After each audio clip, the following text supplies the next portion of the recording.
And how did you have the courage to make such a change? Was it just your passion? Where did you get the courage to do that? Well, did you get any pocket money though? Yeah. What did you do with it, honestly, as a kid? I spent it on food. I spent it on traveling. Okay. I spent it on books. And I spent it on maybe going out with my friends. Every 20-year-old should have this financial habit. Invest in yourself. Okay. A book you would recommend to your younger self when he was figuring stuff out? Atomic Habits. Okay. A finance term that sounds impressive, but it's actually pointless. Almost all of it is jargon. What is your guilty pleasure splurge or spends? And what's the most underrated skill in financing business? Understanding people and their emotions. Who are your role models in the field? Currently? Yeah, currently. I really think Nikhil Kamath is someone I look up to a lot. Okay, what is a hack or a habit that you started following as soon as you started earning and you're still grateful for it to this day? Starting an SIP. And best money advice in one sentence for the youth. One sentence. And I'm a little intrigued just personally. What's your routine like? What do you do with the day? On a day-to-day basis? Yeah, you wake up, what do you do? I value my sleep a lot. Okay. So I give myself 7.5 to 8 hours almost every day. Hello, everyone. Welcome to What's the Point? This is a podcast all about youth self-discovery. And today we have with us a special guest. Hello. So this is Aaryn Roy. Yes. So Aryan, tell us a little bit about yourself. Who are you? First of all, thank you for having me here. Of course. Yes. I'll give you a little bit context of how what I've gone through and exactly my college days, and it'll give you a little bit more context on me, right? All right. I was studying in the 11th grade as a science student. Okay. My dream was to get into a very good engineering college and pursue. At that time, I thought mechanical engineering. This idea was put into my head by the people around me, my friends, my parents. In school, I think it's a very typical cliche story where you feel a little bit, ahead of the students around you. And then you feel like, oh, maybe science is what I'm destined to do because it's what everybody else is pushing you to do. And that's where the quote unquote smart people are. Yeah. That's the place for the best careers. Yeah. And I went down that path. Only to realize in my first year of college that computer engineering, I in fact was a victim of good grades in the 12th standard. So once I got a good score in my entrance exams, it led to me having a choice of choosing between computer engineering and mechanical engineering. I knew somewhere deep down that I wanted to do mechanical. It's where my interests lie. But because of what the perception of computer engineering is that it is absolutely the future and there is no taking away from that. I was sort of, not pushed would be a wrong word because it was by my choice that I chose to do that.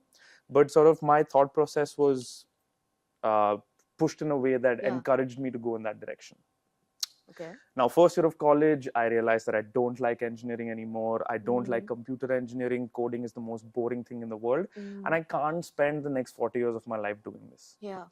I think that's an important question to ask yourself when you're in college. Can I see the next 40 years of my life doing this or something related to this?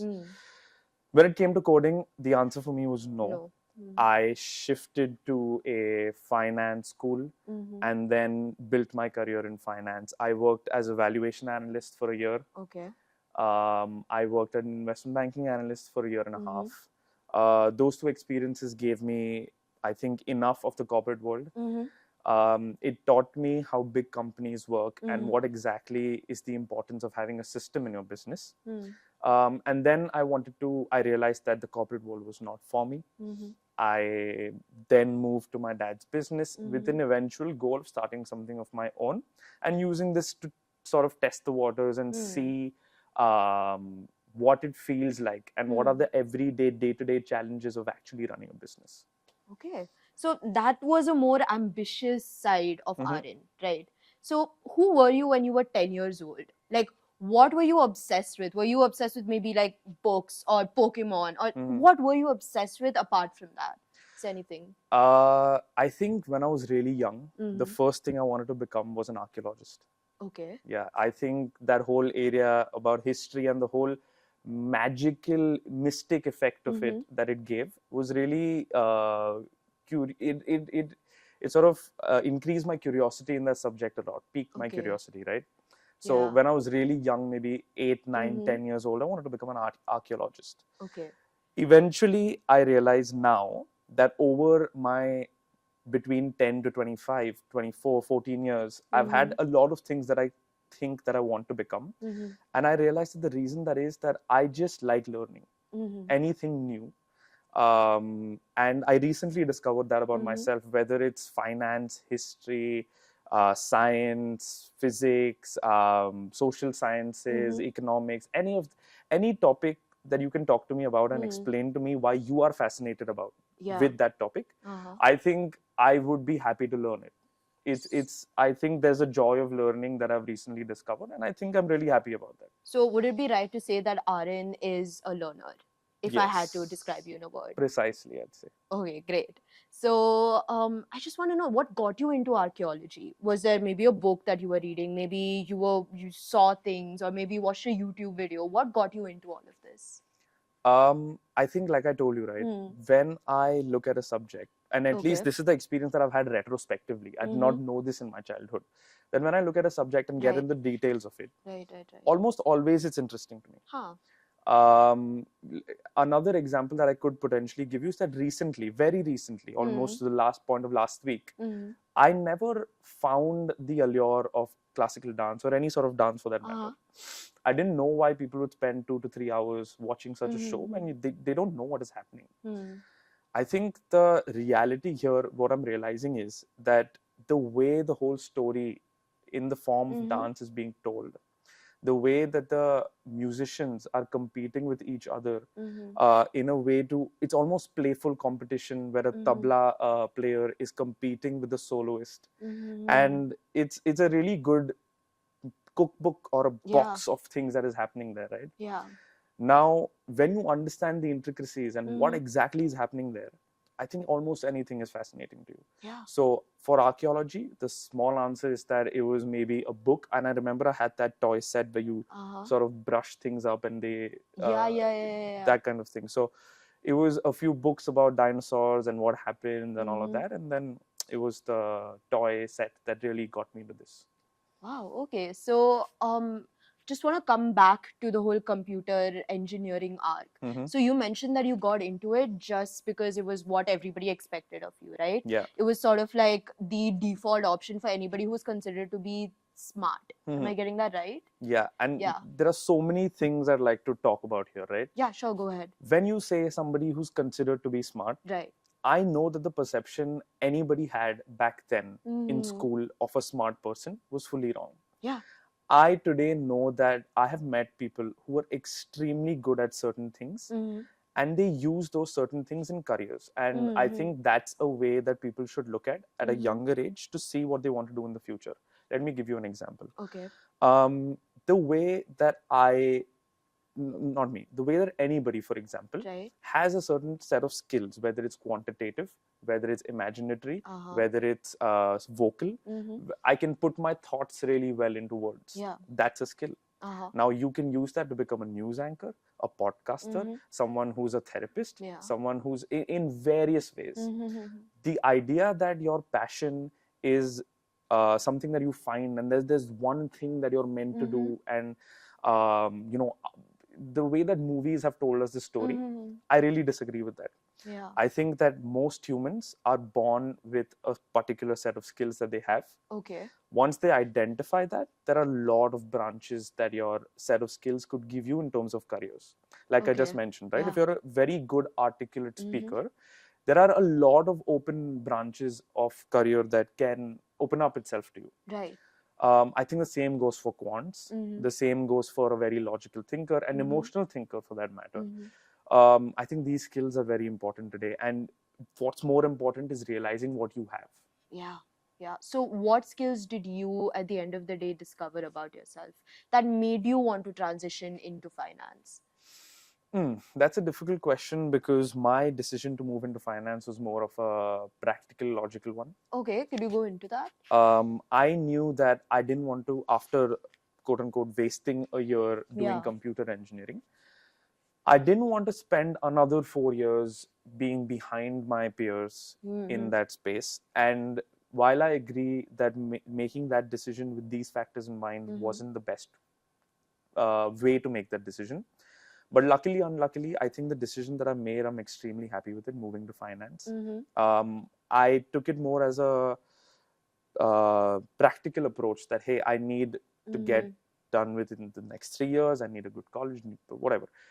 Quantitatively, while engineering and finance are very different,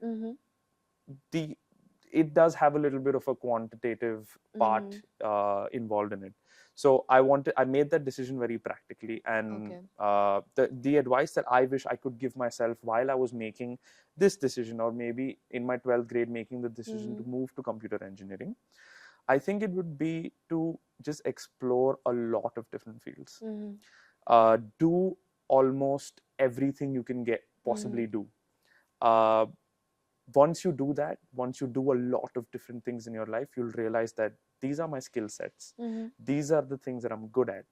And maybe this is what I can do in the future. It's very important to realize what your skills are more than what your career is going to be. Okay, so you seem like a very practical person. So even when you made the decision to switch, was it, a lot of people have like that snap, right? It makes them either resign or like just go crazy. Different snaps people have.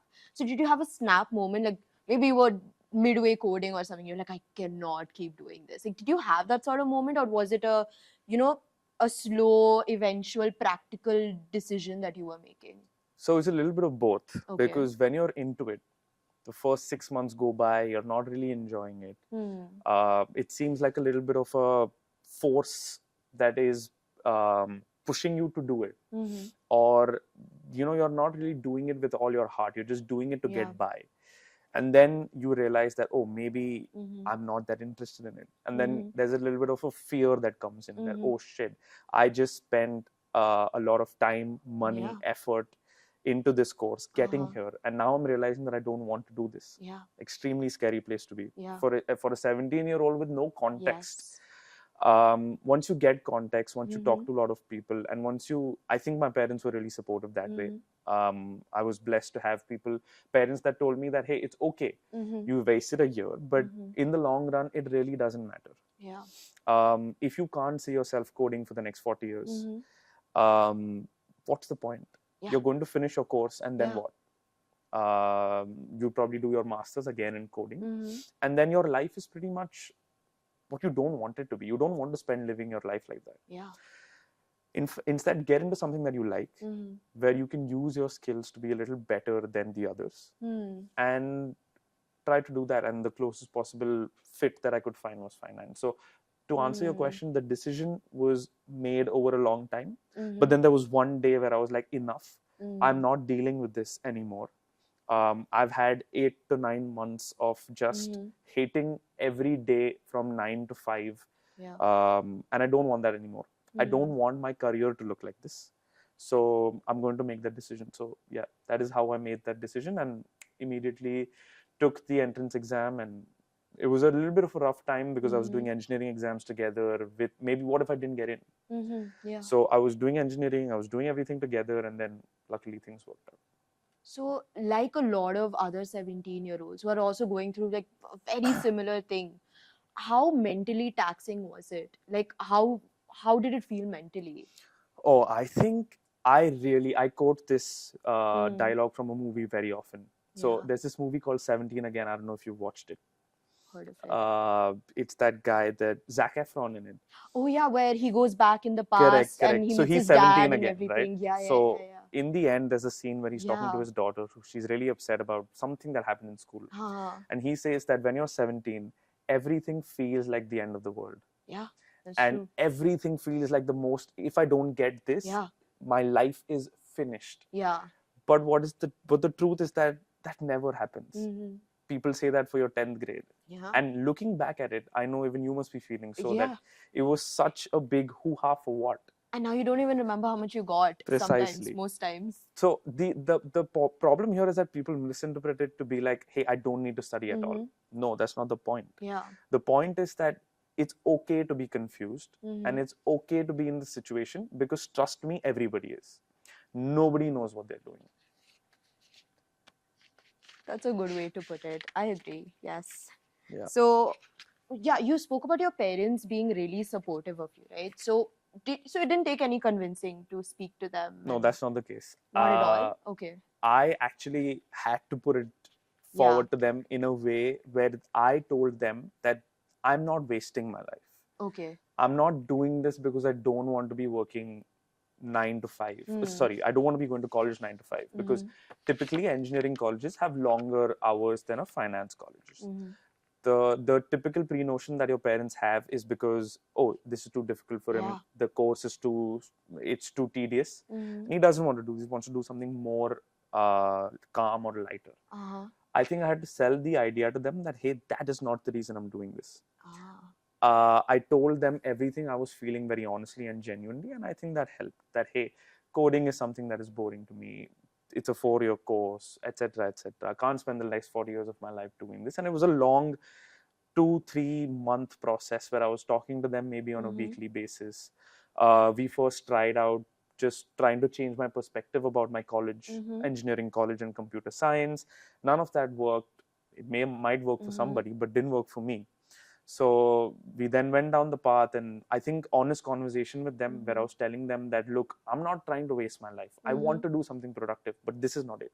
Right. I think that approach really helped. Initial 2-3 months, there was a little bit of resistance from them, a little bit of fear, considering that, hey, it's a year wasted. You're going to be behind your peers. It's going to be more difficult for you to accept. But I think just having conversation with them, just telling them what I really feel, and those 2-3 months where I was very honest with them, I think that's what I'm getting at, honesty. That helped a lot. And how did it feel like starting on a whole new fresh page? Did you have to maybe learn some new skill sets right from scratch? How did that process go of kind of like starting a new life almost? For sure. There's pros and cons to moving from engineering to finance. While people say that is a very easy thing to do, when you've not learned any sort of accounts or commerce or any of that, and when you're pushed into your first semester with 3 months to learn 2 years worth of accounts, it is a difficult challenge. It is a way that it's a little bit of a learning curve. That's for sure. It was a different world, but I think one credit I'd like to give to the engineering world is that it gives you the habit of studying hard. It gives you the habit of working hard. In the 11th grade, 12th grade, first year, if you want to get into a good college, there is almost a requirement for you to be doing 10 to 12 hours of studying, which as a kid in the 11th grade, when you're in a commerce or an arts background, the course is not that demanding. It's not that you're not a hardworking person. The course is just simply not that demanding. There's no one sitting on your head to do it. So moving from an engineering to finance, using the fact that I already had a 10 to 12 hour studying schedule, it was relatively easier than I thought. But yeah, the challenges that I faced were with accounts and the whole different world that finance is. And how did you have the courage to make such a change? Was it just your passion? Where did you get the courage to do that? Because a lot of people, they're just like, as you said, I've already invested so much into this. Why can I just not, just push myself through this? A lot of people stay in jobs that they don't really like just because they've already given so much that they don't really have the courage to make the step. So what gave you the courage to make the step? I think it's very important to realize, like I said, that, okay, you can push through your course. It's the next 3 years or 4 years. But will you be able to push through your entire life doing something that you don't like? Are you going to be able to code are you going to be good at it? If you're not going to like what you're doing, are you going to put effort outside of your work to get more knowledge about what you're doing? And I think these are the ways you get better at what you're doing. But if you don't like what you're doing, it's going to be really difficult. Instead, focus on something what you like. And like I said, this is not about passion. I have a very different opinion on passion. I think this is about the skills that you identify, which can lead to various careers. Okay. So I like to say that your passion is basically what you're good at. And if you identify what you're good at with your skills, that, hey, I'm good at maths, whatever, we've spoken about this, but if you identify that, identifying what you want to do in your life is way easier. Okay. So was there any influence at all though that pushed you towards finance, except for the practicality of it? Was there maybe things that you saw around you, maybe things in your family, something that pushed you and you were like, yeah, this is something that I could do? I think what I liked about science was that it made sense. Unlike, let's say, accounts for that matter, it was a very subjective. I mean, there are rules to it, of course, when you're a chartered accountant, but those rules didn't make much sense to me. You just learn them as this is how it is. Yeah. But when you're studying science, you look at the world as for what it is, and you understand exactly why it is. I think the closest relative to science that I could find, where there's a little bit of quants involved and numbers make sense and all of that, was finance. So I thought that my skills were transferable from engineering to finance in that way. You are actually a very practical person. Yeah. So if somebody is in your place and they're in college right now and they want to get maybe like a quick entry into the IB field, what are some cheat codes you feel they could be using? Do you think it's maybe getting the right certifications, like CFA? You did CFA, I believe, CFA or some other certifications, maybe having the right connections. Do you think that there are any cheat codes for people who are starting from college? You're in a finance college, I'm guessing. Yeah. I'm talking about people who are transitioning to a different field like you. Sorry, I didn't get your question then. No, I meant like, so somebody who's in college right now and they're planning to make a switch into IB or like finance, just exactly in your place. Okay, where so would you from tell them engineering to yes, finance. yes. So where would you tell them to start basically? What would be a cheat code that you have for them to get into it quick? I think to get into investment banking, first you need to have to finish your course. Of course, yeah. And so those are two different questions, right? To move from a background that you're doing or a college that you're going to, and then to something that you want to or you think you want to.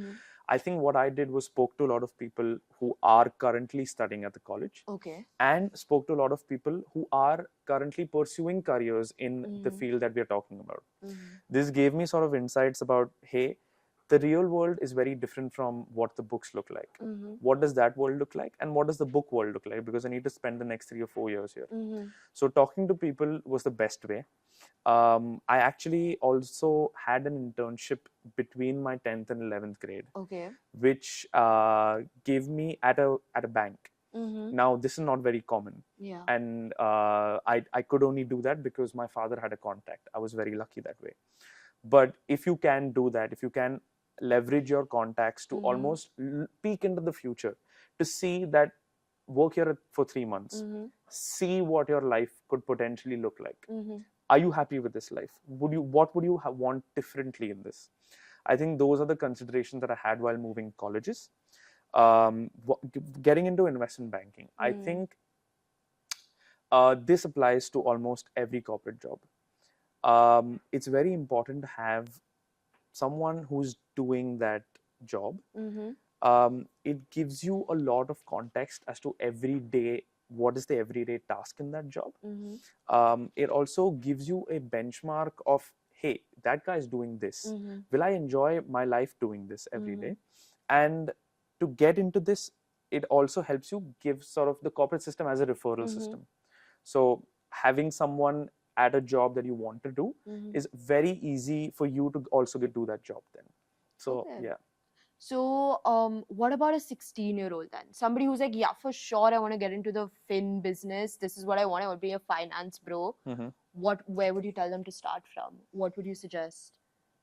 Read the news. Okay. If you want to get into finance, financial news. So I look at finance as to what is taught in your textbooks and what's happening in the real world. These two worlds are quite different. What is taught in your textbooks is often not what is replicated in the real world. And I think the guys that are being paid the most today within finance are the guys that can look at the real world for what actually it is and sort of try to look at what it could be in the next 5 years. Once you have that ability, the only way you'll do that is if you know the history and if you know what is currently happening in the world. How did we get to this financial system is one question I would ask myself. What is the current financial system and what could it be in the next 10 years? I think those are questions that you should ask yourself. The answers you're going to find in newspapers, you're going to find in case studies of the past, and really try to get a holistic understanding of what finance is trying to tell you. I think the textbooks are secondary. You're going to do them in college, your CFA, your FRM, you're going to do them. Those are prerequisites that I don't even need to say. You know that these things exist. But I think that really looking at it in a way where you deeply understand it, the past, the present, and the future, according to you, I think that's a great way of getting into this field as a 16-year-old. Yeah. And as you mentioned, also like practical hands-on experience, like on-the-job sort of training. Yeah. So when you worked at Nomura and you're currently working there? No. Okay. So Nomura, Kroll, and Waterfield, you worked there, right? Yeah. Yeah. So what are some of the things you learned there that you would have never learned from a textbook? So while I was working at my Nomura office, right? Yeah. We raised XYZ amounts for a company in Israel. That's all I can say. Okay. I think that experience really taught me what fundraising is. And the insight that I got was that it was just managing client expectations. That's it. There wasn't much else to it.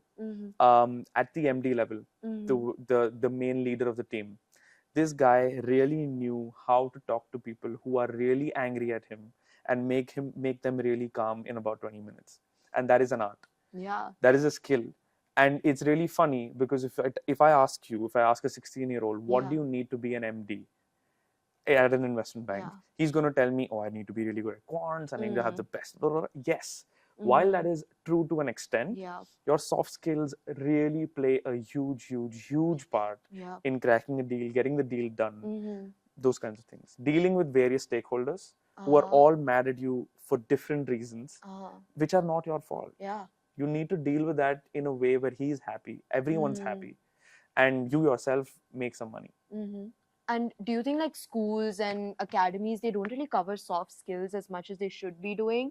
Like we're not really being prepared as much as we should be for certain roles. No, for sure. I think even the way that we're studying your traditional subjects in school, we're almost asked to shove it down our throats. Yeah. And I don't think that's the way that we do it. I think the way that we make people study is give them a lot of context, tell them what is really happening, tell them where this is used in the world, and get them interested, tell them a story. Yeah. Yeah, because I think humans learn the best through stories. Through stories, yeah. So, soft skills really need to be part of our curriculum. And I think soft skills as a subject. So, what's funny is when I was in engineering college, because the focus on soft skills was so much, they added a subject called soft skills. They added a subject and they gave me a textbook to learn from. How am I supposed to learn soft skills from a textbook? From a textbook, exactly. The idea is correct, but then you execute it with a textbook, doesn't make any sense. What it should be executed as is maybe go teach 40 students at an NGO. Yeah. Tell me how that experience was. How did you manage those 40 kids? Yeah. Were there disturbances? Yeah. How did you manage that naughty kid in class? How did you make sure that the quiet kid who is made fun of in class, how did he understand the topic? Those kinds of things I think teach you more than what my soft skills textbook did. I totally get it. When I was in college, we had this soft skills lesson thing as well, and it was all value education. And it was just a bunch of like propaganda, basically, that was being shoved down your throat. Like, you need to respect your elders. You should make sure none of your friends are left out. Like, it was the typical sort of like, you read moral stories as a kid. It was basically like that, like Panchatantra sort of a thing. Yeah. So it just felt like that. Yeah, no, I really liked what you said about, I really like the idea that you should question everything. Yeah. And goes pretty well with what's the point. But I think we're told a lot of things as kids. Yeah. And with no fault of our parents, because it's the best. They want what's best for you. Yeah. They tell you what they think is the best. Right. But I think what is really missing is that every child should question that, hey, is this really true? Does this apply in today's world? And then make their own decision.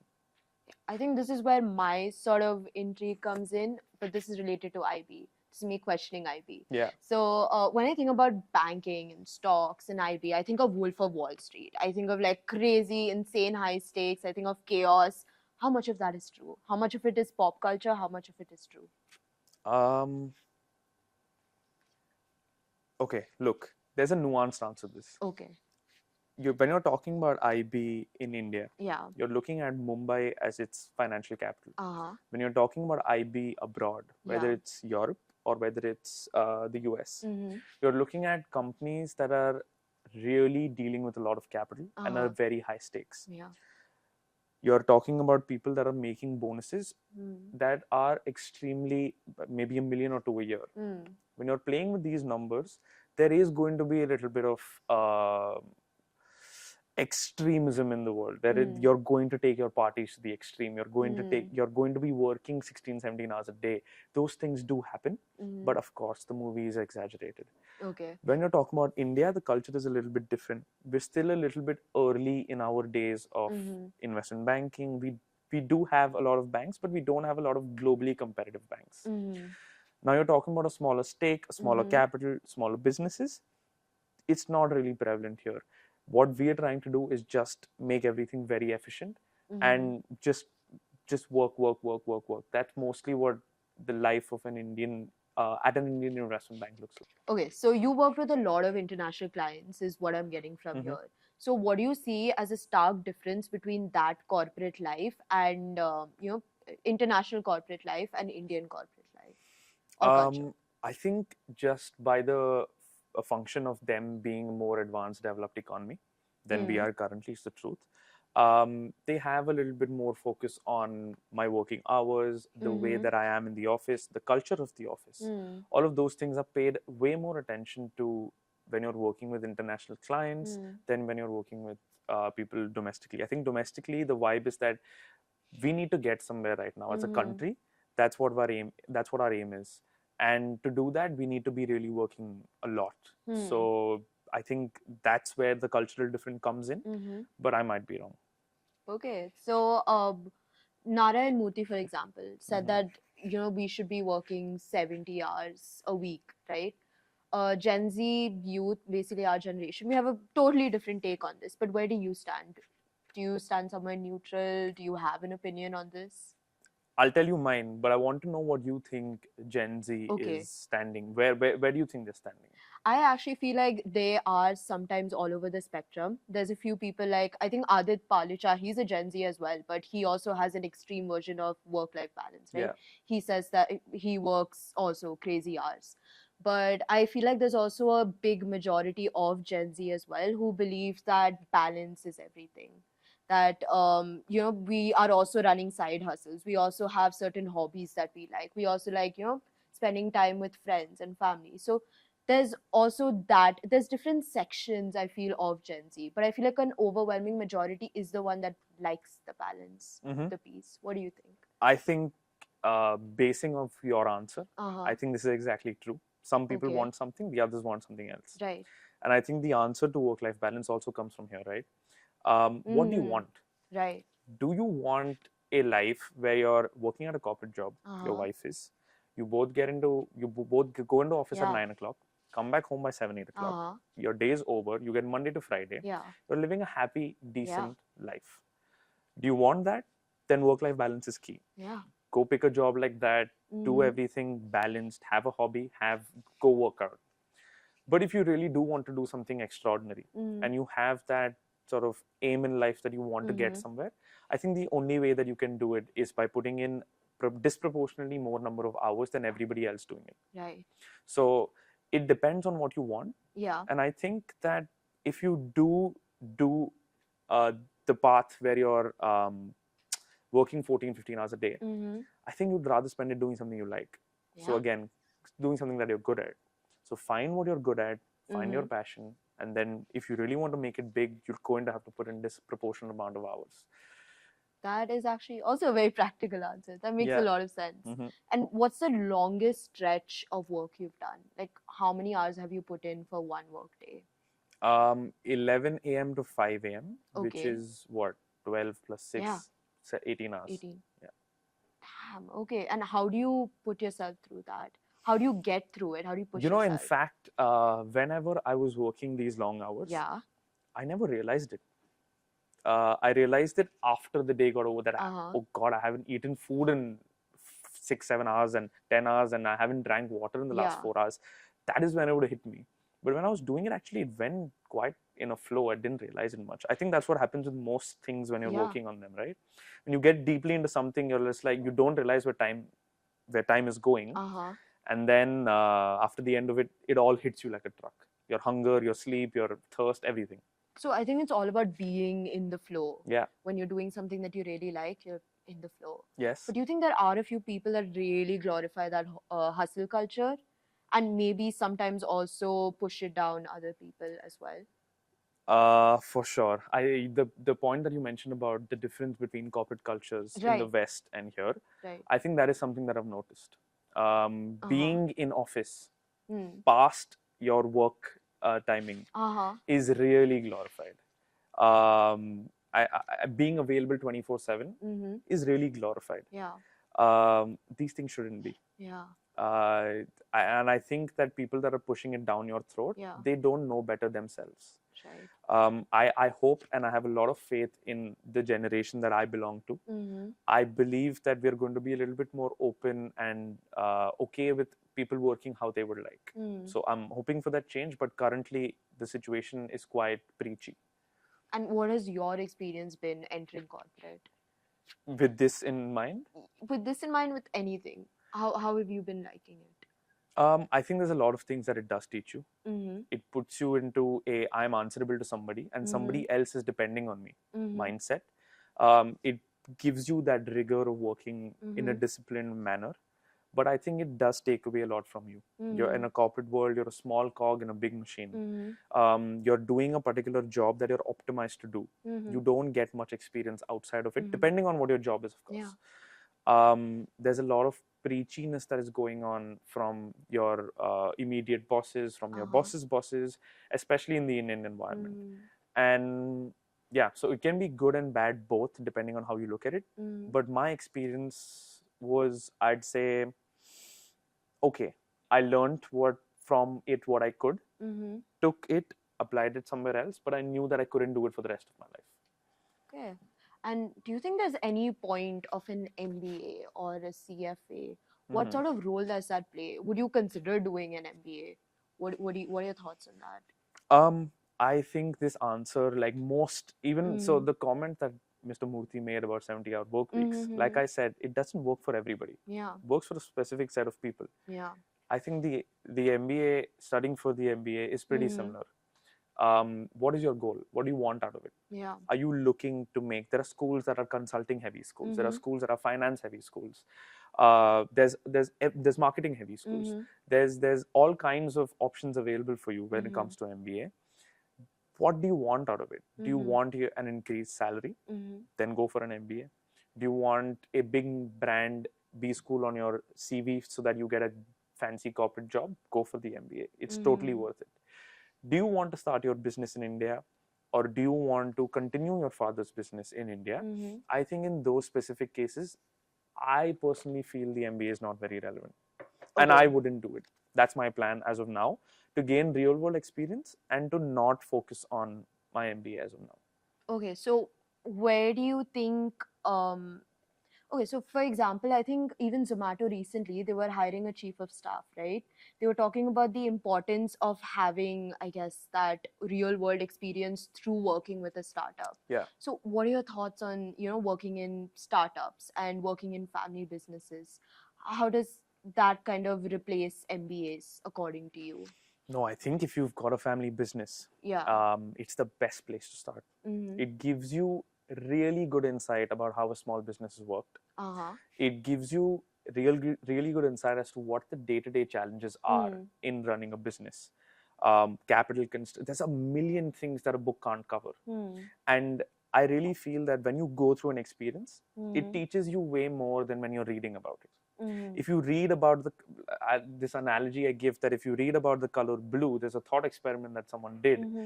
If you put someone in a room and tell them what blue feels like and what blue is and what blue looks like, I don't think they're going to really understand it. Just show them blue. Yeah. And that's what I'm saying. So if you want to get into the business world, the best way to do it is startups, internships, and family businesses if you have one. Okay, nice. So I have a few questions related to maybe tips for the youth when it comes to finance. So, okay, first let's start with maybe what are some of the biggest money mistakes that you think people make, the youth especially in India, as soon as they start earning? Okay. I think it's very common. It happened to me as well. Oh, okay. Especially when someone starts earning, they get this really a lot of disproportionately a lot of income that they now don't have a place to put. Right. Initially, your parents gave you money. Yeah. And it was a very calculated amount. Now you've got significantly more, and you don't know what to do with it. Two pieces of advice I'd like to give. One, invest in the financial markets. Okay. Depending on your level of risk taking and taking ability, use your financial instruments to your strength. If you're less risk averse, then go to debt. If you're more risk averse, if you're less risk averse, go to equity. If you're more risk averse, go to debt.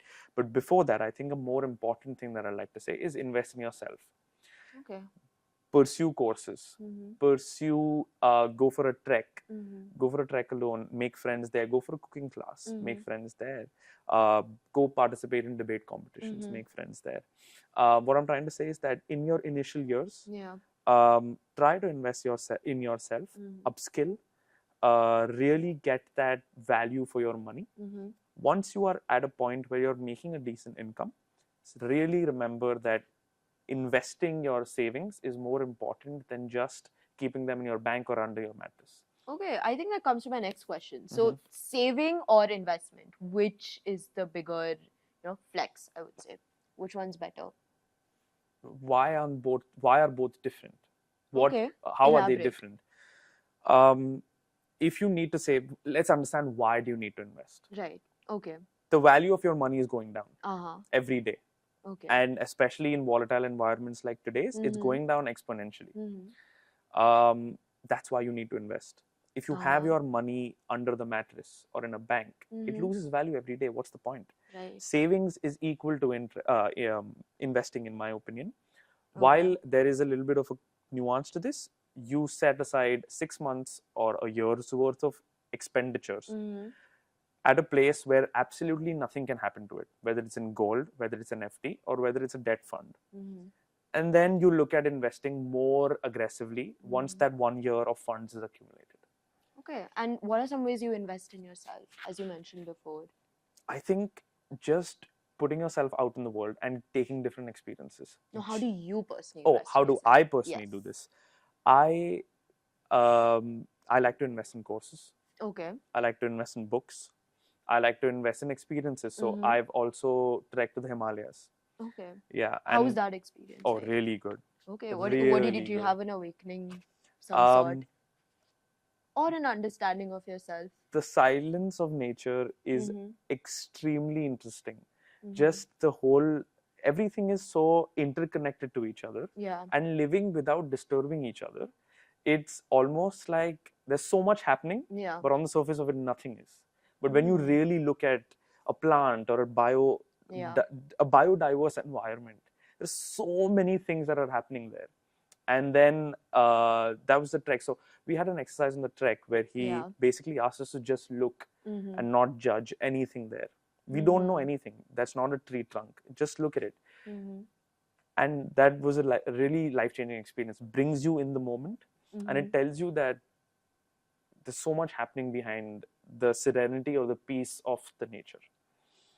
Yeah, I agree. I feel like being out in nature is where you also get some of your best ideas. I mean, whether that's writing, creativity, whether it's a business idea, things like that, it comes in silence. Yeah. So we also had a guest earlier today morning, and he was talking about the importance of saying less and being in silence. And that applies to writing as well. Like you take a pause and it says a lot. You say something, take a pause, says a lot.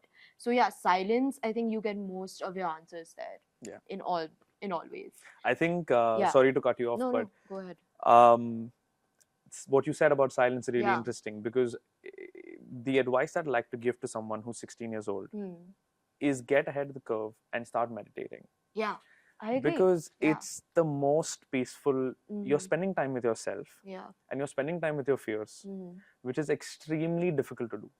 When I confront my fears and just be with them, with no other thoughts, I realized they're not as big as I made them up to be in my head. And that feeling is really empowering. And that feeling only comes through meditation. When you're sitting alone with your thoughts, there's nothing that's distracting you, and you're just focusing on your breath. Have you heard of Carl Jung?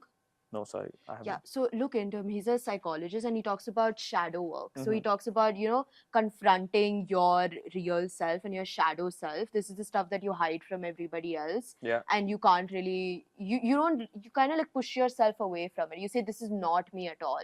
But as soon as you sort of integrate the parts that you don't like about yourself, which is the shadow self, that is when you are your most powerful, basically. Yeah. And that comes through journaling. It comes through meditation, all of that. So I thought that was kind of relevant there. Yeah. I think we've strayed quite a bit, but yeah. So what's maybe a money lesson that you feel that schools should be teaching in India, but they really don't? And this is like the most basic thing that they should have been teaching the whole time.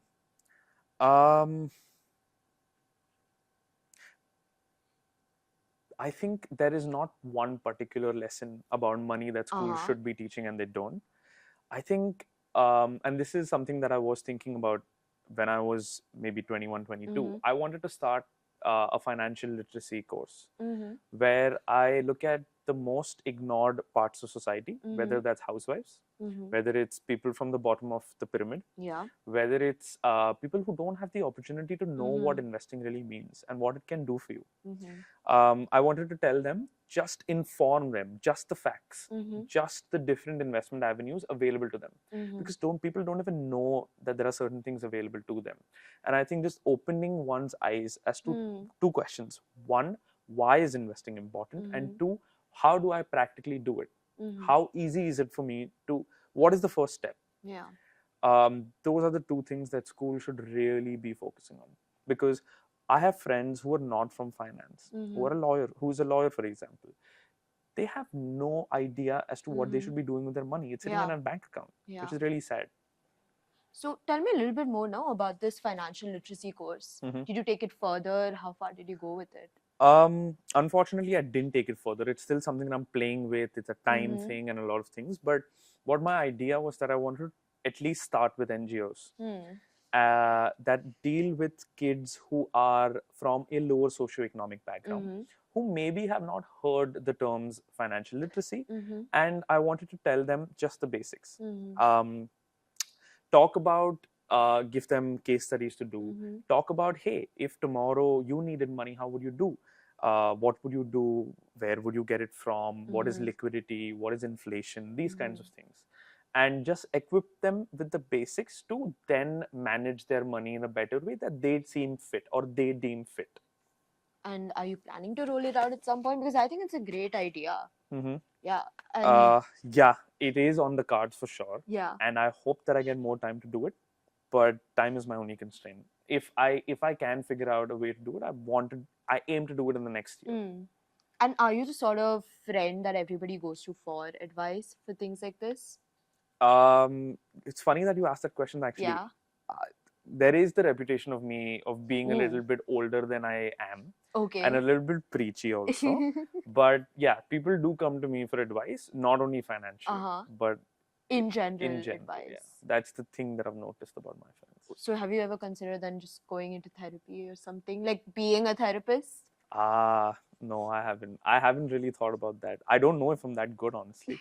I think a therapist is playing a very important role, especially in today's world. So it's quite a responsibility.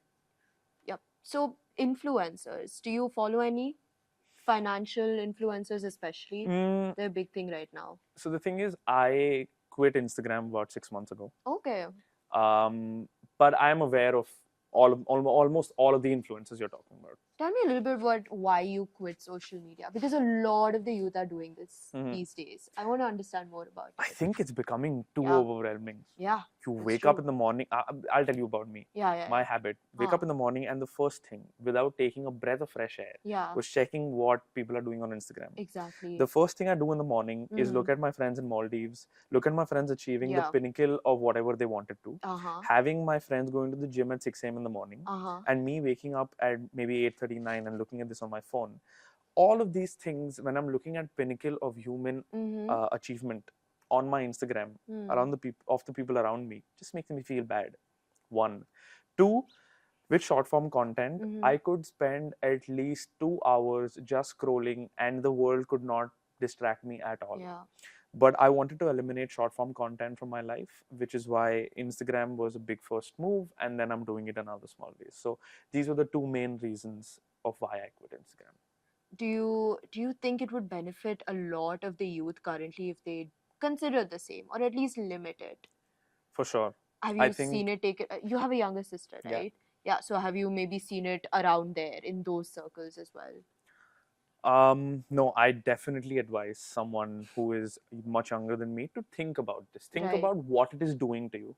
Think about your attention span. Think about your just motivation to do things when you see everyone achieving perfection. And Instagram almost is a way for you to signal to the world that, hey, I did this. Look at me. I'm so cool.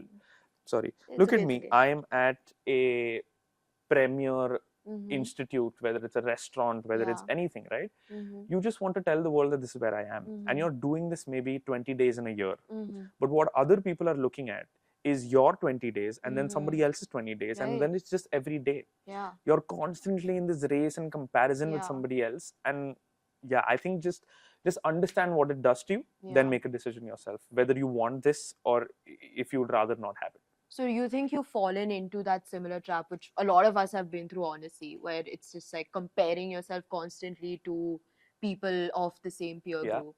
Yeah. And is it just the things they do, the vacations they were going on, or was there something more specific? That's the funniest part, because when you're looking at people on Instagram, you're looking at 5 people that are extremely good at going to the gym and very disciplined. And you look at their bodies and then you look at yours and you feel ashamed. Then you look at 5 people that are extremely good at maybe a business or a startup that they've started. Then you look at 5 people that are just traveling the world or maybe taking solo trips. And the amalgamation of the 3, you feel like everybody is doing everything and I'm here doing nothing. And that is where the problem is. You need to realize that this is the pinnacle of his achievement. He has put this on Instagram. He is opening this to judgment for others. Means that he's really put thought into this.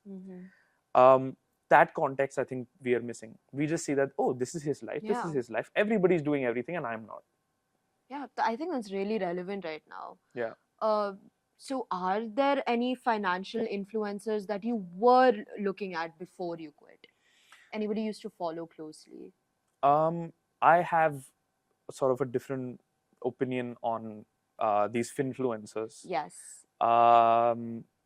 Initially, I really got into them. Yeah. And I was sort of following one almost on a daily, weekly basis. But then I realized that for what it is for them, it's just content making factories, that they're saying things that are sort of relevant, not very relevant, fear mongering. There's a lot of deep biases and sort of their incentive to do this might not always be the best. I think a better way to do this is your own research. I would say steer clear from influencers after taking your basic knowledge. What they're really good at is providing you with the basics. Once you get that, their opinions, their fear mongering, that's something I really don't like. They're the next crash is going to come in the next 2 months, and that's just content. That's the content factory. That's for sure content. Yeah. And coming to content and stuff, right? It's also become a part of, I would say, a side hustle culture for so many people as well. A lot of the youth are getting involved into side hustles and multiple income streams.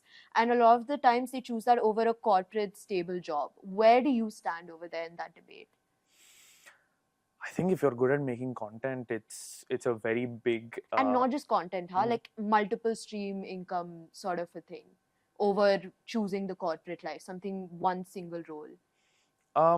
I actually was listening to this podcast where Naval Ravikant was involved. He's this really learned investor in the US. Okay. His philosophy is that that is the model that the world could be and should be. Okay. With how AI is moving, the boring, tedious tasks might be taken over. The world might be a place where every human being could be potentially a freelancer, lending out their time when it's convenient to them, being in different parts of the world when they want to, and working from the different parts of the world. I think the model, that is where we're heading. Coming to today, I don't know how easy it is for someone to do this in today's world. It's a very hectic, very demanding world. Yeah. But I think, and I hope that the future that Naval describes is where we're going. Okay. And do you think about retirement already at this age? Any point? Not much, to be honest. Right? Are you asking me from like a financial perspective? No, I mean like your personal opinion. Yeah, finance can be a part of it. That's basically part what of I your mean personal. is, are you getting at how I'm going to plan my retirement? Sure. Do you think about that? Yeah. No, not very often. Not a lot. Yeah. Have you met people, any of your friends that talk about it? Like, yeah, I need to save up all of this for retirement. I think the benefit and the disadvantage at the same time of being 24 is that you almost feel immortal. Yeah. You feel like this is going to go on forever, which sort of doesn't let you think about the future much. So no, I don't think I have thought about my retirement that much in detail.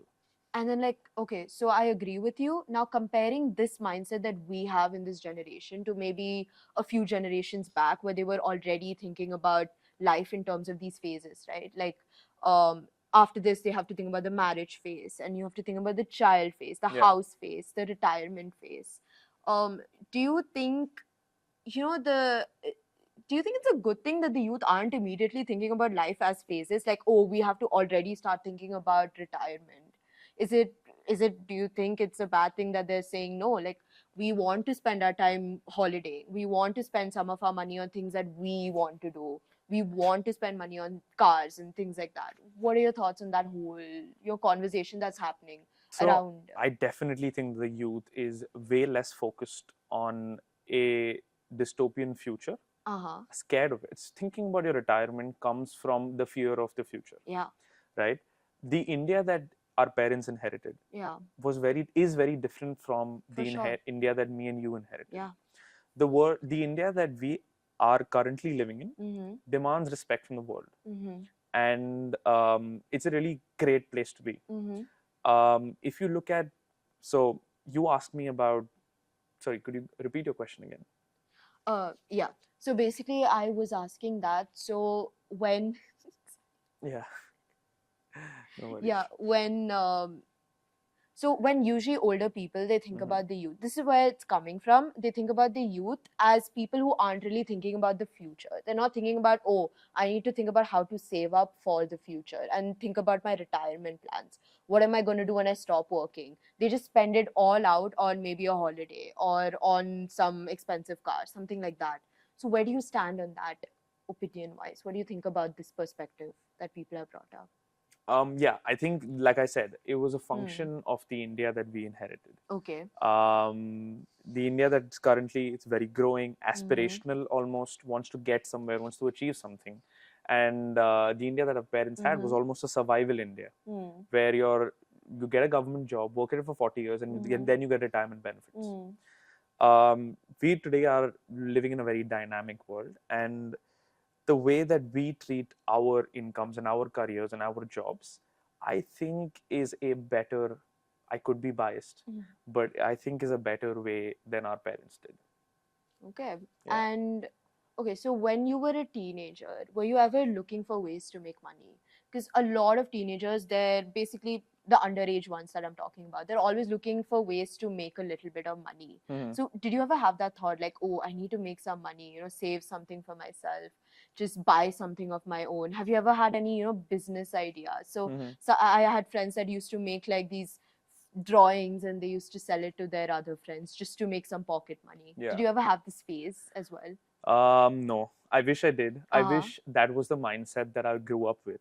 Okay. But I think, fortunately, I was just too busy navigating this whole curriculum, education, academic field that I didn't really get the time to think about, when you're doing a money-making idea when you're 16, it might not be the next Facebook. But what it is, it's going to teach you about money in the world.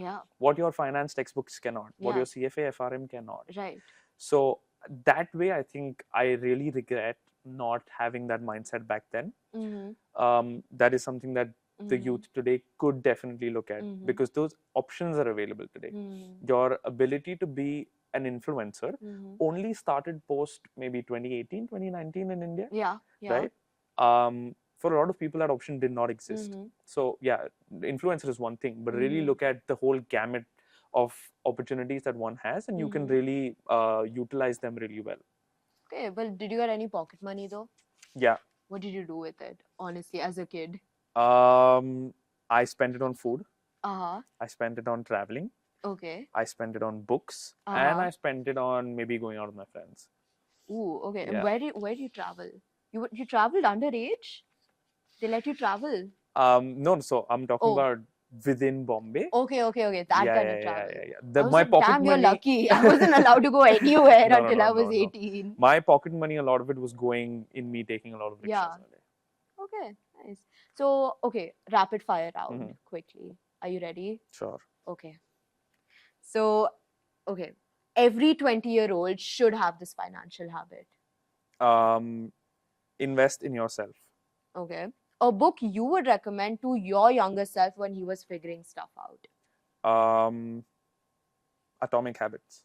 Okay. A finance term that sounds impressive, but it's actually pointless. Almost all of it is jargon. So I have this conspiracy theory. I know it's rapid fire. No, go ahead. But this conspiracy theory that people in finance don't want you to know what's going on, and they just throw around jargon all the time. If you really look at what they're trying to say, it's very easy. But they want to complicate it because they want you to think what they are doing cannot be done by anybody else. Yeah, that's true. There's a lot of women who make memes about this as well. Sorry, I'm bringing in memes, but like women who make memes about this when they meet these fin bros and they just throw all this jargon at them and they're just like, I know you're just trying to like get me off my groove and like intimidate me. You can't fool me. I know. Yeah, I get it. Yeah. Okay, moving on. So, what is your guilty pleasure, splurge or spends?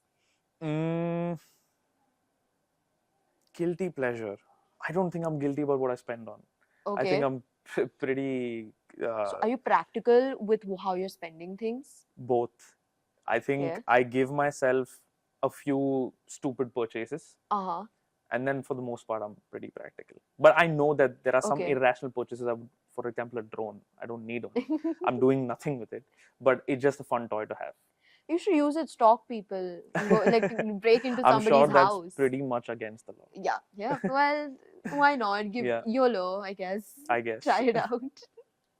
And what's the most underrated skill in finance and business? No one's talking Understanding people and their emotions. Right. Yeah. Who are your role models in the field? Currently? Yeah, currently. I really think Nikhil Kamath is someone I look up to a lot. Yeah? Why? I think everything about, like, so he's achieved success like nobody else has. He did it through the most unconventional methods possible. Dropped out of college, school, I think. Went to a, what do you call those? The call center. Call centers. I even forgot what they're called because they don't exist anymore. Worked at a call center. And then made a $1 billion business, bootstrapped without any investment. Even after he did that, that's not it. The story continues with his personality today. The podcast that he runs influences crores of people in India. And he has no reason to do this. He uses his contacts, brings in people onto his show, and educates the world. He doesn't have to do that. I think he's a very calm, polite, and a humble being for a billionaire. And is that what you take away from him mostly? If you were to learn maybe something from him, what are the takeaways you take from him? his ability to give back when he doesn't need to, and his way of thinking and curiosity is, I think, unmatched. I don't think I've seen it in anyone else on the YouTube space. He's really curious, and he really wants to know. It's not a facade. He really wants to break down ideas simply and explain it to the world. And I think it's a great personality trait to have. And I think you also bringing up your whole experience with curiosity as well, like how much it means to you. Yeah. I think, yeah. Maybe that's what resonates with me. With you, exactly. Yeah. But yeah. Okay, what is a hack or a habit that you started following as soon as you started earning and you're still grateful for it to this day? Starting an SIP. Oh, okay. Yeah. Because you don't realize that small investments compound a lot over time. In the last 4 to 5 years itself, I have seen the magical effects of saving consistently, small amounts, and compounding. Okay. And best money advice in one sentence for the youth in general. One sentence. Apart from all of the investing stuff that we've spoken about, I think the perspective towards money should be changed. Like I said, the India that we grew up in is different. The India that our parents grew up in is different.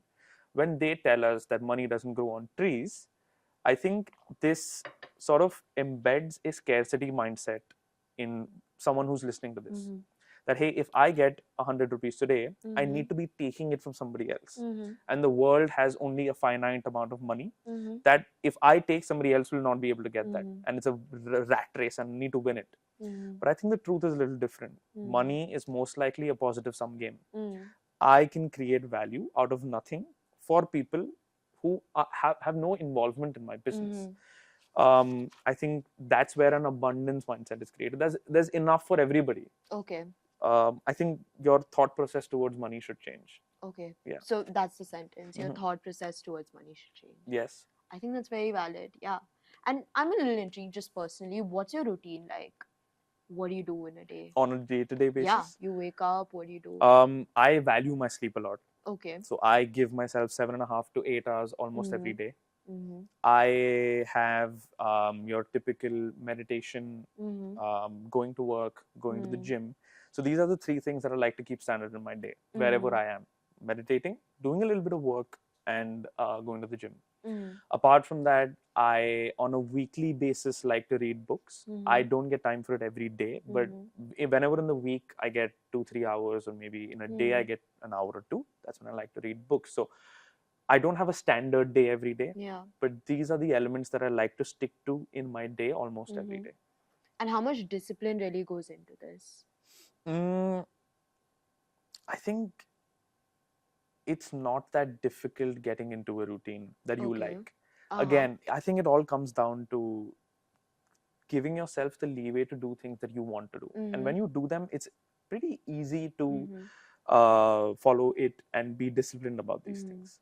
And these are habits that you've built for many years since you were younger, or something that you adopted and picked up over time? I think over time, all of them. I think a good example I can give you is when I was maybe 15, 16, my dad forced me to go to the gym. I hated it. He forced me to eat a good amount of protein. I hated it.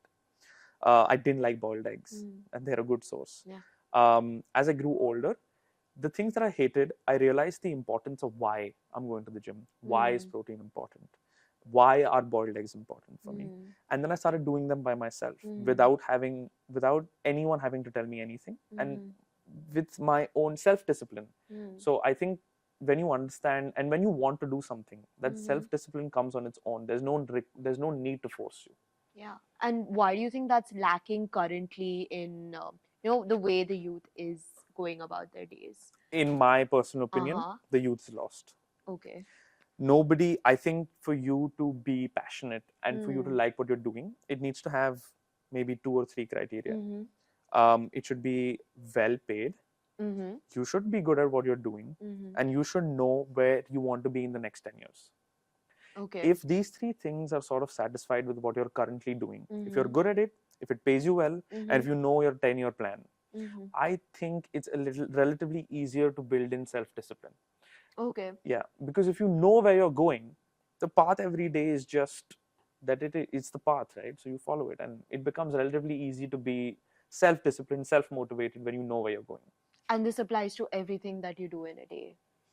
I mean, I'm also 24. I like to Yeah. have fun, but most of it, yeah, like when I'm on a serious, when I'm thinking about these things seriously, yes, I like to do things that I can project over the next 10 years, see where it brings me, and then break it down to today, what I'm going to do today. So do you never have any moments where you know, your inner youth just comes out and you do something impulsive? No, for sure, all the Yeah. time. But that's what I'm saying. You can't, there's no blanket statement Yeah. for everything. When you're sure. looking at your career, it's good to have a 10-year plan. But there are also moments where you're going to have to be impulsive. Yeah. And all of this ties very well with each other. For example, being in a business, running your own business, requires you to make strategic long-term decisions, Yeah. immediate impulsive decisions, Yeah. and a short-term, medium-term view as well. So I think you need to have a dynamic approach to these things. There's no one correct answer here. I totally get it. Okay, thank you so much. It was such a great experience talking to you. And I think we've learned a lot, honestly. And it's nice to hear about your perspective on certain things, your takes on certain things. But do you have any last closing, maybe sentences or words for the youth or anybody who's watching you right now? Something that they can take back with them, something that you want to leave behind on the podcast? Yeah, I'd say I think we're living in a world today that has the most amount of distractions possible. We're living in a world where dopamine is so cheaply available, and people fall into a trap that way. I think you should chase real dopamine, which is learning new things, meeting new people, and having new experiences. This part of life is always going to be there. In the next 20 years, it's only going to get better. The algos, all of those, they're only going to target you better. Leave this for some time when you're in your youth. Let your brain develop organically and have experiences that are different from your friends. Go meet people in the world, go do crazy things, go for a trek alone, go for a solo trip, meet people from all walks of life. It'll really open up your brain. So basically chase the right dopamine rushes. Yes, the more sustainable ones. Yeah, that's a great way to close. Thank you so much, Aryan. Thank you so much, Gayatri.